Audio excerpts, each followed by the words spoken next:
साहस, पराक्रम और शौर्य का दूसरा नाम है भारतीय सेना। और आज हम आपको बताएंगे कि किस तरह से भारतीय सेना ने उरी पे हुए हमले का मुंहतोड़ जवाब दिया और हमारे 19 जवानों की शहादत का बदला लिया।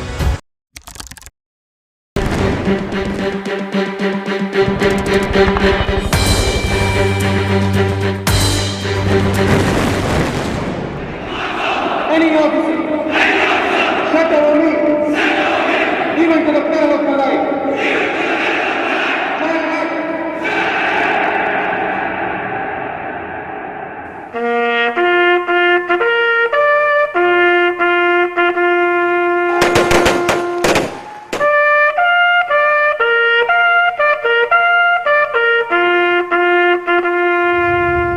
साल 2015 से हमारी फोर्सेस पर फिदाइन हमले और भी तेज हो गए। जुलाई 2015 में 3 आतंकियों ने मिलकर गुरदासपुर के एक बस और पुलिस स्टेशन पर हमला कर दिया और 2016 में 4 से 6 आतंकियों ने मिलकर पठानकोट के एयरफोर्स स्टेशन पर हमला कर दिया। और इसी तरह से कश्मीर वैली में मिलिटेंट्स की गतिविधियां बहुत तेज़ी से बढ़ रही थी।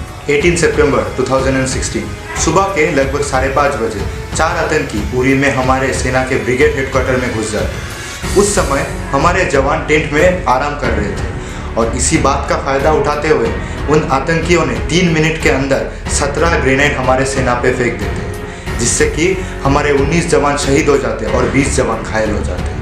हमारे सेना ने लगभग 6 घंटे की मुठभेड़ में चारों आतंकियों को मार गिराया। ये पिछले 2 दशक में भारतीय सेना पर किया गया सबसे घातक हमला था। इस हमले ने केवल सेना और सरकार को ही नहीं, पूरे देश को चोट पहुंचाया था। शहीद हुए जवान में ज़्यादातर जवान 10 बटालियन डोगरा रेजिमेंट और 6 बटालियन बिहार रेजिमेंट के थे। देश की सेना पर हुए इतने बड़े हमले पर देश चुप नहीं रह सकता था। इसका मुंहतोड़ जवाब देना बहुत ज़रूरी हो गया था। 19 सितंबर 2016 home minister Rajnath Singh, defence minister late Manohar Parrikar, NSA Ajit Doval और अन्य डिफेंस ऑफिशियल्स ने जम्मू एंड कश्मीर में LOC से सटे इलाकों के सिक्योरिटी सिचुएशन का जायजा लिया।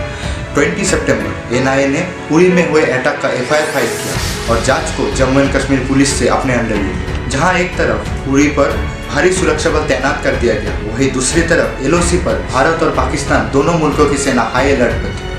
अब इंतजार खत्म होने वाला था, क्योंकि अब समय आ चुका था कि LOC के उस पार पल रहे आतंकियों को भारतीय सेना के शौर्य से परिचय करवाना। पाकिस्तान के हुक्मरान सुन ले, हमारे 18 जवानों का बलिदान बेकार नहीं जाएगा। दिल्ली में एक सीक्रेट मीटिंग की गई जिसमें हमारे प्रधानमंत्री, होम मिनिस्टर, रक्षा मंत्री, आर्मी चीफ और NSA मौजूद थे। वहाँ जब पूछा गया कि इसका जवाब पाकिस्तान को कैसे दिया जाए, तो NSA अजीत डोभाल जी ने कहा इसका एक ही जवाब है, सर्जिकल स्ट्राइक। इसके बाद सर्जिकल स्ट्राइक की तैयारियां आरंभ कर दी गई और इस सर्जिकल स्ट्राइक को अंजाम तक पहुंचाने के लिए 4 पैरा और 9 पैरा को शामिल किया गया। इन्हें 4 टुकड़ियों में बांटा गया और हर टुकड़ी में 25 से 30 जवान शामिल थे। सीक्रेट इंटेलिजेंस ने पूरे LOC को स्टडी किया और भारतीय सेना को 10 लोकेशंस का टारगेट भेजा जिसमें आतंकियां छिपे हुए थे और सेना ने 4 लोकेशन को चुना जिसमें शामिल थे कुपवारा सेक्टर, भिम्बर, लीपा और राजौरी सेक्टर। सरकार ने रॉ और NTRO को ग्राउंड रिपोर्ट और सैटेलाइट मॉनिटरिंग के लिए कहा, क्योंकि सरकार और सेना इस सर्जिकल स्ट्राइक में किसी तरह की चूक नहीं चाहते थे। 28-29 सितंबर आधी रात को हमारे सेना के ध्रुव एडवांस लाइट हेलीकॉप्टर LOC को पार करते हैं और POK में स्थित 4 लोकेशंस पे हमारे कमांडर्स को उतारते हैं, वापस आ जाते हैं। अब हमारे कमांडर्स दुश्मनों के सरजमीन पे थे। कमांडर्स पत्थर, मिट्टी और लैंडमाइंस के बीच से क्राउल करते हुए 3 किलोमीटर अंदर तक अपने टारगेट पे पहुंचते हैं। भारतीय कमांडर्स को अपनी स्ट्राइक को पाकिस्तानी सेना के नज़रों से बचाते हुए अंजाम तक पहुंचाना था। यही लॉन्च पैड्स इंडियन इंटेलिजेंस की कड़ी निगरानी पे था और रॉ और मिलिट्री इंटेलिजेंस इन सारी गतिविधियों पर अपनी नज़र बनाए हुए थे। सेना अपने साथ Tavor gun, M4 gun, multibarrel grenade launcher, smoke grenade, night vision devices और कैमरा माउंटेड हेलमेट ले गए थे। जिस तरह से ओसामा बिन लादेन की मौत का लाइव फुटेज पूरा व्हाइट हाउस ने देखा था, ठीक उसी तरह से हमारे सर्जिकल स्ट्राइक की live video NSA, defence minister, army chief, DGMO और खासकर प्रधानमंत्री जी हमारे कमांडोज के हेलमेट पर लगे कैमरा और ड्रोन के द्वारा देख रहे थे। भारतीय कमांडोज ने रात के 12:30 बजे सर्जिकल स्ट्राइक को शुरू किया और लगभग 50 से 60 आतंकियों को मौत का घाट उतार दिया, जिसमें से 2 पाकिस्तानी सेना के जवान भी शामिल थे।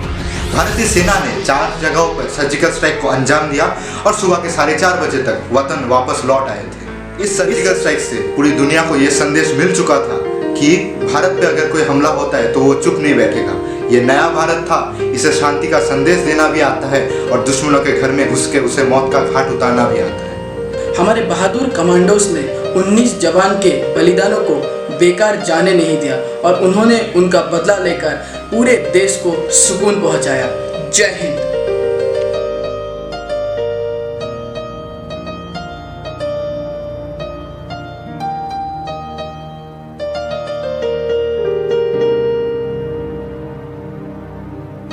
ये कैपेबिलिटी इंडियन आर्मी की थी, है और आगे भी रहेगी। तो इसके आगे भी इस प्रकार का कोई स्ट्राइक होने की गुंजाइश नहीं है, ऐसा भ्रम किसी के मन में नहीं रहना चाहिए।